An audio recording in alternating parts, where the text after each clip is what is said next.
Oke, di video kali ini aku mau ceritain bagaimana culture shock-nya aku ketika merantau ke Bekasi dari aku yang asli orang Kalimantan. Jadi buat yang belum tahu, aku itu asli orang Kalimantan, lebih tepatnya di kota Pontianak, Kalimantan Barat.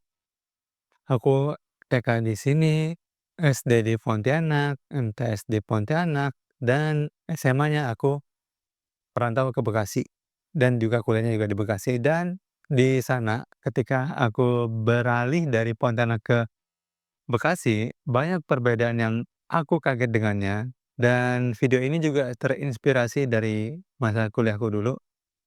Dulu aku di semester 3 kalau nggak salah ada perkuliahan seputar budaya, dan di sana aku ditanya, "Pernah nggak kalian merasakan culture shock, perbedaan kultur?" Aku jawab, "Pernah." Apalagi aku yang aslinya orang Kalimantan, merantau ke Bekasi. Jadi seperti aku katakan, aku itu SMP-nya di Pontianak, dan aku SMA-nya di Bekasi, lebih tepatnya bukan di Bekasi kota ya, tapi Bekasi ujung sana, udah perbatasan dengan Karawang, tepatnya di Pebayuran. Jadi kalau ngeset dikit langsung masuk Karawang. Dan di sana ada banyak banget perbedaan yang aku temui daripada aku tinggal di Pontianak ataupun di Kalimantan ini. Culture shock pertama yang paling aku kagetin adalah seputar bahasa, karena bahasanya beda banget. Kalau kalian tahu, kita ini di Pontianak, di Kalimantan ini, sehari-hari ketika bermain, ketika sekolah, ketika ngomong sama teman, itu mayoritas dari kita menggunakan bahasa Melayu yang kalau kalian tahu bagaimana Upin Ipin berbicara, ya seperti itu. Yang ujungnya diganti dengan apa menjadi apa, siapa menjadi siapa. Kayak misalkan kalian mau nanya, "Lu mau kemana?" Tapi kalau dalam bahasa Melayu, kalian akan mengucapkan, "Kau nak kemana?" Lalu seperti, "Siapa aja mau pergi?" Tapi di sini kita ngomongnya, "Siapa ya nak pergi?" Gitu kan, kayak Upin Ipin banget lah. Kalau kalian nonton Upin Ipin pasti kalian paham. Dan kalau di sini, di Pontianak, aku itu ketika berbicara sama teman, memosisikan diriku adalah menggunakan kata "aku" dan mengucapkan ke teman menggunakan "kau". Tapi ketika aku berangkat ke sana, aku ingat banget, aku berangkat ke Bekasi, pertama kali aku mendengar seseorang, anak kecil, ngomong ke temennya, itu menggunakan, "Hey, lu mau kemana? Gue ikut dong." Itu kan sesuatu yang baru bagiku, yang aku hidup 15 tahun di Pontianak, aku nggak pernah mendengar langsung obrolan ataupun perkataan "lu" gua di telingaku langsung, dan aku langsung merasa, "Oh ternyata aslinya kayak gini loh."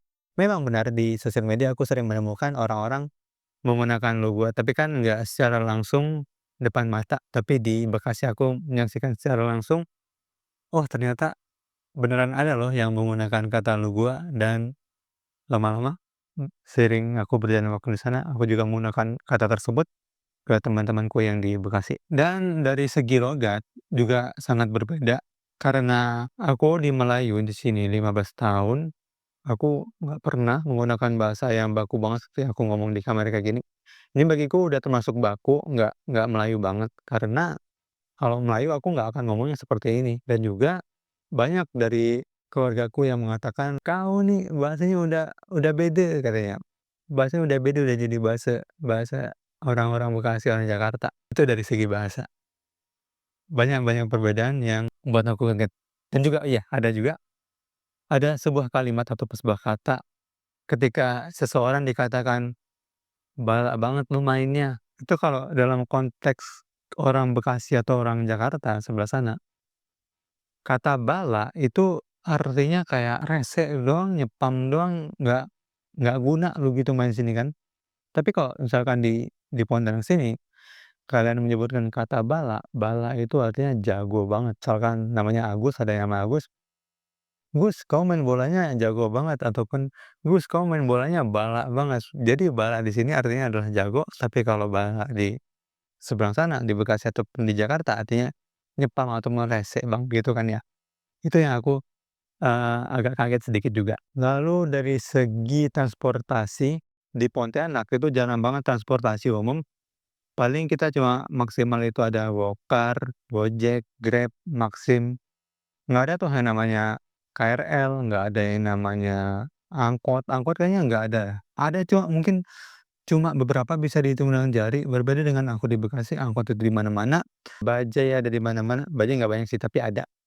Lalu apalagi ya, bus banyak buat transportasi umum, lalu ada KRL, lalu ada kereta lokal, ekonomi, lalu banyak banget dah transportasi umum yang ada di seberang sana dan di sini sangat minim. Lalu jalan tol, jalan tol juga agak agak agak culture shock sedikit karena aku pertama kali naik jalan tol itu di sana, karena di sini nggak ada jalan tol. Kalian kalau disebutkan jalan tol di Pontianak di sini, maka yang diartikan adalah bukan jalan tol beneran, tapi jembatan tol.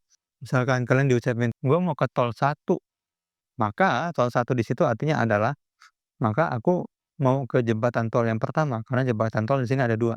Jembatan yang menghubungkan Sungai Kapuas itu disebut dengan jembatan tol, bukan jalan tol. Itu perbedaannya. Dari segi bahasa udah, dari segi transportasi udah, dari segi mungkin ke warung-warung sekitar ya. Kalian kalau misalkan di Pontianak, ketika kalian beli sembako, itu ada sedikit perbedaan antara aku di Bekasi dan juga di Pontianak. Kalau aku di Pontianak, ketika aku ingin membeli sebuah telur, maka takarannya bukan per kilo, tapi per butir. Dan kita yang memilih sendiri telur-telur yang akan kita beli. Jadi udah dikelompokin, ada kelompok telur yang harganya 1.900, ada kelompok telur yang harganya 2.000, ada juga kelompok telur yang harganya 2.100. Dan kita yang ngambil sendiri seberapa mau kita belinya. Misalkan kita mau beli 5 telur, jadi kita ambil tuh 5 telur di bagian 2.000, 1, 2, 3, 4, 5, bukan per kilo. Tapi ketika aku di Bekasi, maka yang menjadi takaran adalah bukanlah per butir, akan tetapi dia kiloan. Aku pernah dimintain tolong sama temen, dimintain tolong untuk beli telur, "Ci, lu mau keluar kan? Gue mau nitip dong, gue nitip telur seperapat." Aku langsung bingung, seperapat? Lah, telur kan per butir, seperapat maksudnya apa? Itu dalam pikiranku. Tapi nggak aku ucapin, aku cuma, "Oke." Aku berangkat ke warung dan aku katakan kepada penjualnya, "Bu, beli telur seperapat."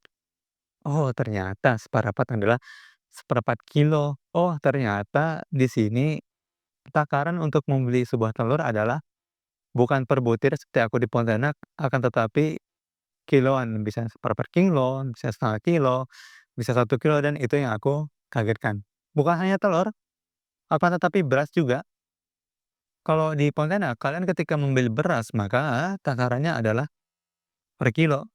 "Bang, beli beras 1 kilo." Tapi kalau di sana, ketika kalian ingin membeli sebuah beras, takarannya bukan per kilo, tapi per liter. "Bang, gua mau beli beras 1 liter." Itu yang bikin aku kaget. Kenapa? Karena aku pernah juga dititipin sama yang kayak telur tadi, "Ki, tolong dong beliin gua beras 1 liter." Aku langsung bingung kan ya, beras kok 1 liter?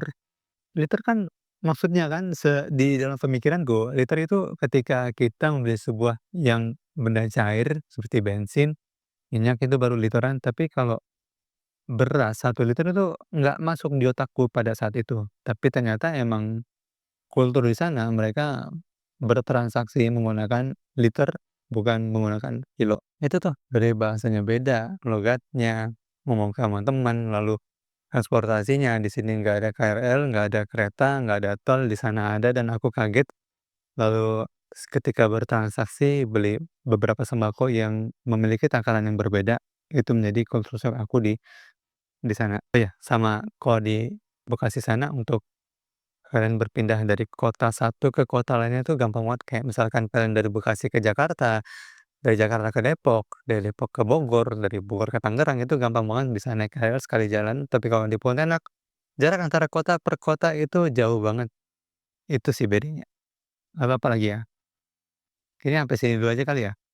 Kalau kalian pernah nggak ngalamin culture shock yang berbeda di tempat kalian? Coba deh cerita di kolom komentar ya, aku juga mau tahu. Sekian konten kali ini, semoga bermanfaat. Like kalau kamu suka, subscribe kalau kamu suka. Kalau kamu suka video ini, kamu suka video di sebelah kiri sini. Bye bye, terima kasih telah menonton.